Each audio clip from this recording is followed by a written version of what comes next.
Hey everyone.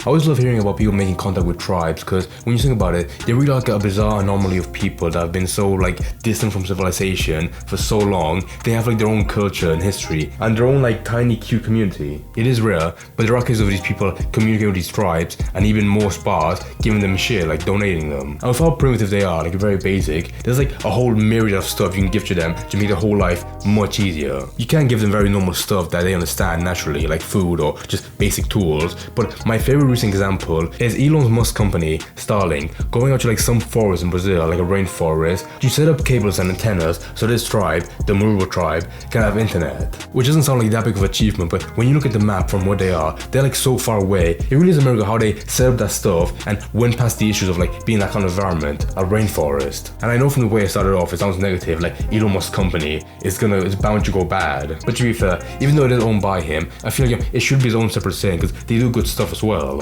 I made a video before in the past about how they gave an implant to a guy that was in a wheelchair and couldn't move from the neck down, so he couldn't even use his hands, but the implant allowed him to still move a cursor on a computer, so you do a bunch of different stuff. For example, playing Civ 6 for 18 hours straight, not stopping, just to have fun. Although, I did see it runs his first issues and how it doesn't work, but for now, I want to talk about his tribe for the time being. Because to be fair, one pretty nice motivating cause to set up the internet in the tribe was so you get urgent help quickly in the event of something really bad, someone getting a snake bite where they really can't do shit and they really need help. With how far away they are and the lack of medicine they probably don't have, they're probably really grateful for that. And not to mention, when you look at it that way, it's meant to improve your ease of life and quality of living, because as long as you only use it for that, it does preserve the culture and security of the tribe without tarnishing the community. Because most tribes around the world are very isolated and they refuse to come in contact with anyone else. But I think the Muru tribe is way more open because they have a population of 2,000 people and you can even see them wear normal clothing and you probably give a city, which are either bought or donated to them. So they don't really mind tiny modern parts of the world seeping into the community as long as they can still live a nice traditional life. However, from the title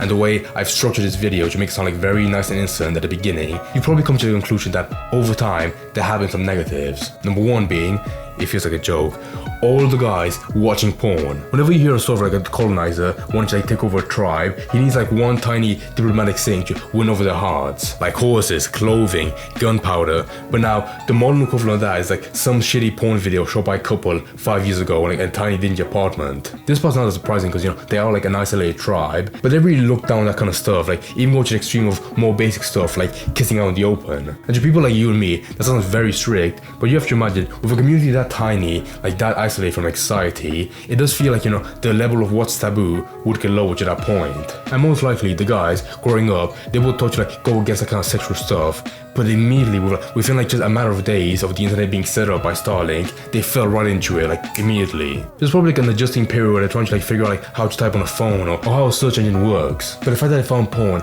that quickly, that's insane to me. It's seeing a video for a raven stick a stick down a pipe to get food, and it's genius. It was very basic stuff, but just innately in the mind, they know exactly how to do it. Right now, it's mainly the elders of the tribe complaining all the young guys being lazy because now all they do every single day is just goon. But you know what? I wanna stand up for my fellow men for a second. If I was a guy in a tribe and every pussy I could pick was from the same 10 women I've known growing up, and you know what, I probably would go on my phone for a bit, to feel more refreshed. They're probably just curious and they want to see what other women look like. To them, the equivalent of the elephant man is some 40-year-old white woman with a bunch of surgery get big fake tits and huge lips. But aside that, I want to slightly defend Starlink for making a remote community of gooners, because all they want to do is give them medical help. And you do it for the people in the tribe that actually use the internet for good and look up stuff about the outer world they've never been to. Some who've learned about jobs they might want to do when they go to the big city, which I feel is fine.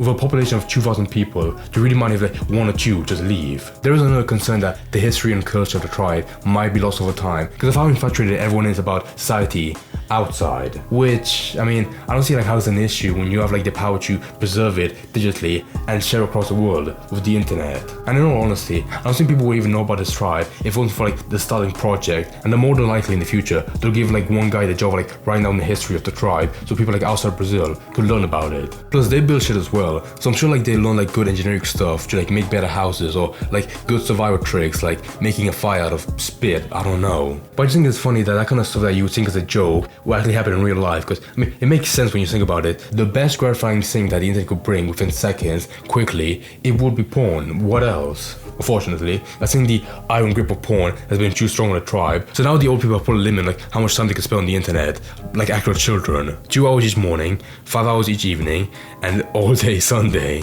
Honestly, it's so funny. It would be like a statement like how powerful porn is, if like all the young guys like had to revolt against the old people and kill them. And they turn the whole place like a huge pit, like that one Game of Thrones episode where all they do is like just maidens and eat like dried pork. That'd be funny. I want to see that.